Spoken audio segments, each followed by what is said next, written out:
नमस्कार मित्रांनो, तुमचं स्वागत आहे आपल्या युट्यूब चॅनलमध्ये।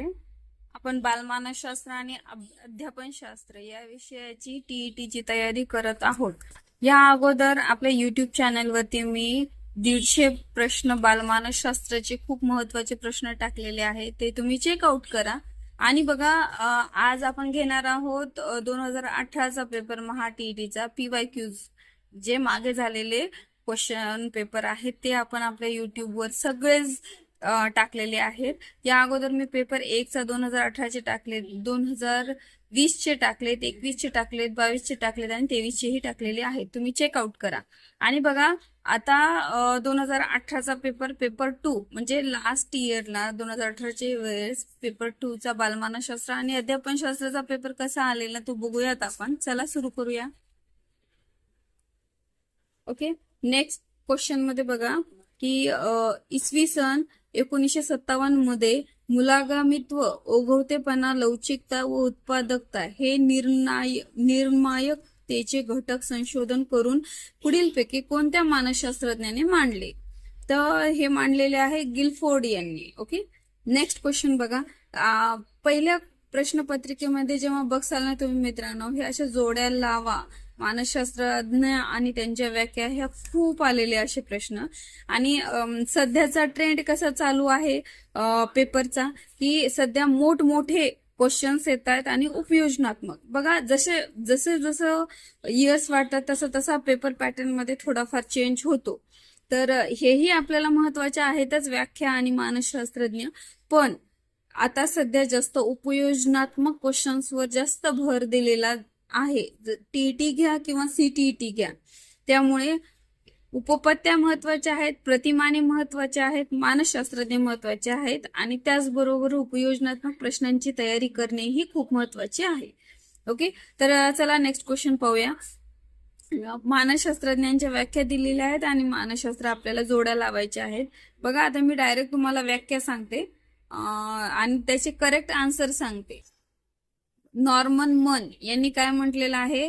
व्यक्तिमत्व म्हणजे शरीर रचना, वर्तन विशेष, अभिरुची, अभिवृत्ती, कृती क्षमता, कर्तृत्व व कला विशेष यांची गुंफण। ओके, असं म्हटलेलं आहे नॉर्मन मन यांनी। अल्पोर्ट यांनी काय म्हटलेलं आहे? तर हे म्हणजे हे म्हटलेलं आहे त्यांनी की मानसिक यंत्रणाची संघटना म्हणजे व्यक्तिमत्व। एम ए यांनी म्हटलेलं आहे की व्यक्तिमत्व म्हणजे व्यक्तीचे सामाजिक। आणि टॅक्सर यांनी म्हटलेलं आहे की व्यक्तिमत्व म्हणजे सामाजिक परिस्थितीत घडणाऱ्या व्यक्तीच्या वर्तनाची गोळाबेरीज। ओके, तर ह्या जोड्या दिलेल्या आहेत, त्याच्यापैकी याचं उत्तर आहे ए। नेक्स्ट क्वेश्चन बघा, प्रायोगिक पद्धतीविषयी खाली दिलेल्या बाबीतून कोणती बाब अयोग्य आहे? जेव्हा अयोग्य असे प्रश्न येतात तेव्हा आपल्याला पूर्ण ऑप्शन्स वाचावे लागतात। इथे मी तुम्हाला याचा आन्सर सांगते। प्रयोजकाने प्रयोज्यावर पूर्ण नियंत्रण ठेवणे अनावश्यक आहे। ह्या ज्या प्रायोगिक पद्धती आहेत, ह्या ज्या पद्धती आहेत अभ्यासाच्या, ह्या पद्धतीविषयी लॉंग व्हिडिओ मानसशास्त्राचा मी घेऊन येईल, बालमानसशास्त्राचा घेऊन येईल आपल्या चॅनलवरती, स्टे ट्यून।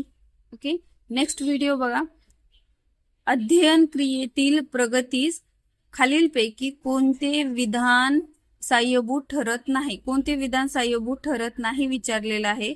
जी गोष्ट शिकायची आहे तिचे अध्ययन पूर्वी काही प्रमाणात झालेले असते तर ते प्रगतीला अपायकारक ठरते। नेक्स्ट क्वेश्चन बघा, खालीलपैकी कोणत्या स्त्रावामुळे व्यक्तीमध्ये चैतन्य निर्माण होते आणि त्याचे प्रमाण अधिक झाल्यास मुले वर्तनात अतिउत्साह दाखवतात? तर याचं उत्तर आहे बी, ॲड्रिनल। नेक्स्ट क्वेश्चन बघा, खाली दिलेल्या गरजांपैकी कोणती व्यक्तिगत गरज आहे? तर व्यक्ती गरज आहे प्रतिष्ठा। ओके, नेक्स्ट क्वेश्चन बघा, राष्ट्रीय अभ्यासक्रम आराखड्यात ज्ञान रचनावादासंबंधी खालीलपैकी कोणते तत्व समाविष्ट आहे? त्याचं उत्तर आहे सी, पूर्वानुभवाच्या आधारे विद्यार्थी ज्ञान रचना करतात। ओके, पूर्वानुभवाच्या आधारेच विद्यार्थी ज्ञानाची रचना करतात। ओके, नेक्स्ट बघा, एखाद्या कारकुनावर साहेब रागावले तर कारकून साहेबांवर रागवू शकत नाही, तो घरी आल्यावर बायकोवर रागवतो. हे संरक्षण यंत्रणेच्या पुढीलपैकी कोणत्या प्रकारामुळे घडते? बघा मित्रांनो, संरक्षण यंत्रणा महत्वाच्या आहेत. प्रत्येक वर्षी आतापर्यंतच्या संरक्षण यंत्रणेवर क्वेश्चन आलेला आहे, त्यामुळे एकदा व्यवस्थित करा संरक्षण यंत्रणा. याचं उत्तर आहे बघा विस्थापन. नेक्स्ट क्वेश्चन बघा, विद्यार्थ्यांच्या मनातील चिंता, भीती, दडपण, गैरसमज इत्यादी दूर करून त्यांच्या वागणुकीत सुधारणा घडवून आणणे, समायोजन क्षमता वाढवणे, हे खालीलपैकी कोणत्या पद्धतीने साध्य आहे? तर ही आहे उपचारात्मक मुलाखत. या पद्धतीने साध्य होऊ शकते. विद्यार्थ्यांना काय चिंता, भीती काय आहे हे आपण त्यांना उपचारात्मक मुलाखत, एखाद्या विद्यार्थ्याला जर अडचण असेल तर त्याच्याशी चर्चा करून, बोलून, त्याचं दडपण दूर करून उपचारात्मक मुलाखत घेऊ शकतो त्याची. ओके. नेक्स्ट बघा, इयत्ता 7वी मधील 50 विद्यार्थ्यांमध्ये सचिनचा गणितातील गुणानुक्रम 4था आहे, तर त्याच्या शतक क्रम किती? तर याचं उत्तर आहे 8. टू बी ऑनेस्टली काही काही प्रश्न महाराष्ट्र राज्य परीक्षा परिषद असे विचारते की ते सिलेबस मध्येच नसतात. तर हा सिरियसली याची आयडियाच नाहीये, हे प्रश्न कशा थ्रू आलेला आहे आणि कशामुळे दिलेला आहे. ओके. नेक्स्ट क्वेश्चन बघा, मला माहिती आहे तेवढं ज्ञान मी तुमच्यापर्यंत पोहोचवण्याचा प्रयत्न करते मित्रांनो, जेवढं नाही त्याबद्दल खरंच सॉरी. नेक्स्ट क्वेश्चन बघा, खाली दिलेल्या विधानांमध्ये कोणते विधान विकास प्रक्रियेचे वैशिष्ट्य आहे? तर आता विचारले विकास प्रक्रियेचे वैशिष्ट्य कोणते आहे? तर विकास प्रक्रियेत विभिन्न व्यक्तिभिन्नता आढळते. प्रत्येक व्यक्तीचा विकास हा वेगळा असतो, वेगवेगळा विकास होत असतो आणि प्रत्येक व्यक्तीचा काही गतीने विकास होतो तर काही स्लो गतीने होतो. तर प्रत्येक व्यक्ती जसा वेगळा आहे तसा त्याचा विकासही वेगळा आहे. ही घटक येतात व्यक्तिभिन्नतेमध्ये, म्हणून विकास प्रक्रियेत व्यक्तिभिन्नता आढळते, हे वैशिष्ट्य आहे. नेक्स्ट क्वेश्चन बघा, जीन पियाजेच्या पुढीलपैकी कोणत्या अवस्थेमध्ये मूल अबोधाची व संबोधनाची वर्गीकरण करायला शिकते आणि प्रत्यक्ष कृतीतून निष्कर्ष काढावयास शिकते? त्याचं उत्तर आहे मूर्त क्रियाकाल अवस्था. बघा, जीन पियाजे हे तुम्हाला सीटीईटीच्या परीक्षेसाठी सुद्धा महत्वाचे आहेत आणि टीईटीच्या परीक्षेसाठी सुद्धा महत्वाचे आहे, त्यामुळे व्यवस्थित करा. नेक्स्ट क्वेश्चन बघा, किशोर अवस्थेत मुलांची प्रवृत्ती आपल्या मित्रांच्या टोळ्या करून राहण्यासाठी असते. याचा शालेय उपक्रमातून फायदा करून घेण्यासाठी शिक्षकांनी पुढीलपैकी कोणती बाब टाळावी? तर विद्यार्थ्यांनी केलेल्या तक्रारीकडे गांभीर्याने पाहावे. विद्यार्थी एकमेकाची तक्रार करतात जेव्हा ते समूहात असतात, मित्रांसोबत असतात. एकमेकाची तक्रार ही त्यांची चालूच राहते, त्यामुळे विद्यार्थ्यांनी केलेल्या गांभीर्याने पाहणे हे चुकीचं आहे त्यांच्या तक्रारीकडे. ओके. नेक्स्ट क्वेश्चन बघा, व्यक्ती विकासामध्ये अनुवंश व परिस्थिती या दोन्ही गोष्टी महत्वाच्या आहेत. या संदर्भात खाली दिलेल्या विधानांमध्ये कोणते विधान असत्य आहे? असत्य विधान विचारले तर बघा, सांस्कृतिक परिस्थितीचा पालकाच्या विकासावर परिणाम होतो, तर हो होतो, हे सत्य आहे. आपल्याला विचारले असत्य विधान. विकासासाठी लागणारी मूळ शक्ती पुरविण्याचे काम अनुवंशिकतेकडून होते. अनुवंशिकतेकडूनच एका पिढीकडून दुसऱ्या पिढीकडे विकासासाठी लागणारी मूळ शक्ती पुरवण्यात येते. सर्वसाधारण बालकाचा रंग, रूप, उंची या बाबी सुद्धा अनुवंशिकतेनुसार प्राप्त होतात. ओके. विकासाला वळण व दिशा देण्याचे काम अनुवंश करते, हे करत नाही. हे विकासाला वळण देण्याचे काम, दिशा व वळण देण्याचे काम ही परिस्थिती शिकवते. ओके, वातावरण शिकवते. त्यामुळे याचं हे असत्य उदाहरण आहे, म्हणून याचं उत्तर आहे डी. मानसिक वय हा संबोध म्हणजे बुद्धिमापन क्षेत्रातील बिनीची मोठी देणगी होय. याविषयी खालीलपैकी कोणते विधान योग्य आहे? त्याचं उत्तर आहे डी. सामान्यतः जन्मवयाच्या 16व्या वर्षी मानसिक विकास पूर्णत्वाला पोहोचतो. आपण म्हणतो बाळाचा 5 वर्षापर्यंत त्याच्या बुद्धीचा 80% विकास होतो. त्याच्यानंतर 12 वर्षापर्यंत त्याचा विकास होतो, 10% विकास होतो आणि त्याच्यानंतरचा विकास हा 6% विकास हा 16व्या वर्षापर्यंत होतो. ओके, म्हणून मानसिक विकास हा पूर्णत्वाला पोहोचतो 16व्या वर्षी. नेक्स्ट क्वेश्चन बघा.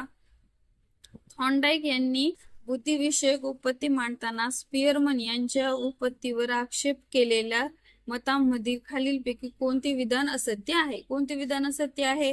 तर बुद्धीचे सर्वसामान्य व विशिष्ट घटक हे शास्त्रीय स्वरूपाचे आहेत. ओके, नेक्स्ट क्वेश्चन बघा. व्यक्तीमध्ये ज्या विविध भावना असतात त्यांचे प्रसंगानुरूप प्रगटीकरण होऊन व्यवस्थापन होते, म्हणजे भावनिक बुद्धिमत्ता होय. याविषयी खालीलपैकी कोणते विधान अयोग्य आहे? तर कोणते विधान अयोग्य आहे? तर डी, इतरांच्या भावनांची ओळख होणे अनावश्यक आहे. नेक्स्ट क्वेश्चन बघा. खाली दिलेल्या विधानांमध्ये कोणते विधान हे अवधानाचे वैशिष्ट्य नाही? तर याचं उत्तर आहे सी, अवधान आंतरिक बाबीवर एकाग्र होत नाही. ओके, अवधान हा टॉपिक आपण आपल्या चॅनलवर डीप मध्ये घेतलेला आहे मित्रांनो, चेकआउट करा. संवेदनाची निवड ही चेतकाच्या स्वरूपावर अवलंबून असते. खालील क्षेत्राचे अवबोध होत असताना त्यांच्या संवेदनाचे वर्गीकरण खालीलपैकी कोणत्या रचनेत होईल? तर समीपता या रचनेमध्ये होते. नेक्स्ट क्वेश्चन बघा. खाली दिलेल्या विधानांमध्ये कोणते विधान धारणेच्या स्वरूपाविषयी समर्थन करत नाही? धारणेच्या स्वरूपाविषयी समर्थन करत नाही, तर याचं उत्तर आहे डी, एका विषयाचे पठण संपताच दुसऱ्या विषयाचे पठण सुरू केले की धारणा चांगली होते. नेक्स्ट क्वेश्चन बघा. खालीलपैकी कोणते उदाहरण निर्णायक विचारांचे नाही? तर याचं उत्तर आहे सी, शिक्षक उद्गामी पद्धतीने शिकवितात. हे उदाहरण निर्णायक विचाराचे नाहीये. ओके, नेक्स्ट क्वेश्चन बघा. खाली दिलेल्या संबोधाविषयीचे विधानांपैकी कोणते विधान अयोग्य आहे? इथं अयोग्य विधान विचारले, तर याचं उत्तर आहे सी, मूळ संबंध स्पष्ट नसतील तरीही पुढचे संबोध सहजपणे स्पष्ट होतात. ओके, नेक्स्ट क्वेश्चन बघा. प्रतिमेचे प्रकार व त्याचे उदाहरण यांच्या जोड्या योग्य पर्याय कोणता? जोड्यांचा योग्य. गती प्रतिमा कोणती असते? तर वाहनांच्या वेगाची तुलना करणे. स्वाद प्रतिमा अन्नाची चव घेणे. गंध प्रतिमा कचरा कुंडी कडून जवळ जाताना नाकाला रुमाल लावणे. आणि स्पर्श प्रतिमा मखमलाचा मऊपणा जाणवणे हा होतो. नेक्स्ट क्वेश्चन बघा. याचं उत्तर आहे मित्रांनो सी, म्हणजे ज्या जोड्याचे आन्सर आहे ते मी ऑलरेडी तुम्हाला सांगितलेले आहे. नेक्स्ट क्वेश्चन बघा. जेव्हा अध्ययन करता नवीन परिस्थितीमध्ये प्रतिसाद देताना पूर्वानुभवाचा उपयोग करतो, तसेच नवीन परिस्थितीशी साधर्म्य असणाऱ्या जुन्या परिस्थितीत दिलेला प्रतिसाद तो नवीन परिस्थितीत देतो, तेव्हा थॉर्नडाईकच्या कोणत्या उपनियमाचा वापर केला जातो? तर याचं उत्तर आहे बी, प्रतिक्रियांच्या समानतेचा नियम. नेक्स्ट बघा. डॉक्टर आर्मस्ट्रॉंग यांनी मांडलेले शास्त्र आणि विज्ञान तसेच तर्कशास्त्रासाठी उपयोगी ठरणारी खालीलपैकी कोणती पद्धती होय? तर संशोधन पद्धती. याचा आन्सर आहे संशोधन पद्धती. बघा मित्रांनो, ह्या सगळ्या पद्धती मी तुमच्यासाठी प्रायोगिक पद्धती, परिसंवाद पद्धती, समालोचन पद्धती, समन्वय पद्धत, संशोधन पद्धती, ह्या पद्धती मी एक व्हिडिओ लवकरात लवकर आपल्या चॅनलवर अपलोड करेल. हाही महत्वाचा टॉपिक आहे, येऊ शकतो प्रश्न. औद्योगिक क्षेत्रात उदय झालेली अत्याधुनिक अध्ययन पद्धती ज्यामध्ये लोकांना नवीन कल्पनांचा उपक्रमांचा अवलंब करून विकासशील व गतिमान राहावे अशी लागते, अशी खालीलपैकी कोणती अध्यापन पद्धती होय? तर बुद्धिमंथन पद्धती. नेक्स्ट क्वेश्चन बघा. अध्यापन प्रतिमाने व त्यांचे उद्गाता यांचे योग्य जोड्यांचा पर्याय कोणता? तर स्मरणशक्ती प्रतिमान, जेरी ल्यूकस, सृजनात्मक प्रतिमान, विल्यम गार्डन, सामाजिक पृच्छा प्रतिमान, बायरन आणि प्रत्यक्ष प्रशिक्षण प्रतिमान गॅग्रे. ओके, नेक्स्ट क्वेश्चन बघूया. फ्लँडर्सच्या आंतरक्रिया विश्लेषणाचा खालीलपैकी कोणती मर्यादा आहे? तर याचं उत्तर आहे यामध्ये निरीक्षकास अनन्यसाधारण महत्व असते. ओके, नेक्स्ट क्वेश्चन बघा. खालीलपैकी कोणत्या प्रतिमानामुळे विद्यार्थ्यांच्या भावनिक विकासाला मदत होऊन विद्यार्थी संयमाने वागतात, तणाव असलेल्या परिस्थितीची समतोल राखतात व आवश्यक तेथे पुढाकार घेऊन मदत करतात. तर याचं उत्तर आहे वर्तन परिवर्तन प्रतिमान ब. ओके, नेक्स्ट क्वेश्चन बघा. अध्ययन अक्षमता असणाऱ्या मुलांच्या शिक्षणाविषयी खालीलपैकी कोणते विधान अयोग्य आहे? अयोग्य विचारले म्हणून याचं उत्तर आहे सी. त्याच्यासाठी अमूर्ताकडून मूर्ताकडे न्यावे. मित्रांनो, अमूर्त म्हणजे माहिती नसलेला विषय डायरेक्ट घ्यायचा आणि मग त्यांना माहिती असलेल्या गोष्टीकडे न्यायची. तर सर्वसाधारणपणे आपण कसं करतो की मुलांना आधी मूर्ताकडून अमूर्ताकडे नेतो, म्हणजे माहीत असलेल्या गोष्टीकडून माहीत नसलेल्या गोष्टीकडे कुतूहलाने लेकरं बघतात, त्यामुळे आपण तसं करतो. तर ही पद्धती चुकीची आहे. अमूर्ताकडून मूर्ताकडे नेणे म्हणजे चुकीची, म्हणजे अध्ययन अक्षमता असणाऱ्या मुलांना शिकवताना हे चुकीचं होईल, म्हणून इथं अयोग्य विधान दिले आणि याचं उत्तर आहे सी. ओके, हा होता मित्रांनो 2018चा पेपर 2 चा बालमानसशास्त्र आणि अध्यापनशास्त्राचा पेपर. ओके, मागच्या सर्व पेपर्सची लिंक मी आपल्या टेलिग्राम चॅनलवरती देते, तुम्ही चेकआउट करा. PYQs TETची पेपरची तयारी करत असताना खूप महत्वाचे असतात. चला, पेपरसाठी ऑल द बेस्ट आणि नेक्स्ट व्हिडिओमध्ये तुमच्यासाठी संरक्षण यंत्रणा आणि अध्यापन पद्धती ह्या नक्की व्हिडिओ घेऊन येईल. थँक्यू.